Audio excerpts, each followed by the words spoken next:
Hello, I'm Sean Pritchard, I'm Katie McGuinness. and we're playing Robin and Jackie in the premiere, the first ever production of A History of Falling Things in Clwyd Theatr Cymru. Yes, we are. The play is a love story. Sort of about people trapped somewhere. Yes, Yeah.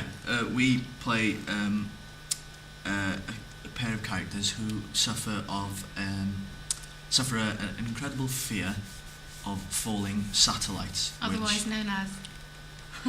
Cerawnothmetophobia. First time. I can say it as well. Go on then. No. Joking. Yes, so they are, because of their phobia, they are stuck in their homes because they can't go outside because they're scared of falling things. And they contact each other. Online.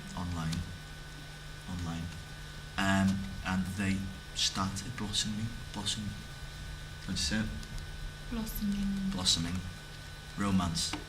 And it's the play is about the trials and tribulations of that, really. And we're in the Emlyn Williams Theatre in Clwyd Theatr Cymru from April the 23rd to the 9th of May. And then we're in Cardiff at the Sion Theatre for a week until the 15th of May. Yeah. Yeah. There's balloons in it. There are balloons and fireworks in it. Lots of pretty things to come and see, and it's really fun. It's quite funny as well. Yeah, And it's very funny and sweet. a bit sad. And yeah, we see whether they'll get together or not Yeah. in the end. In the end.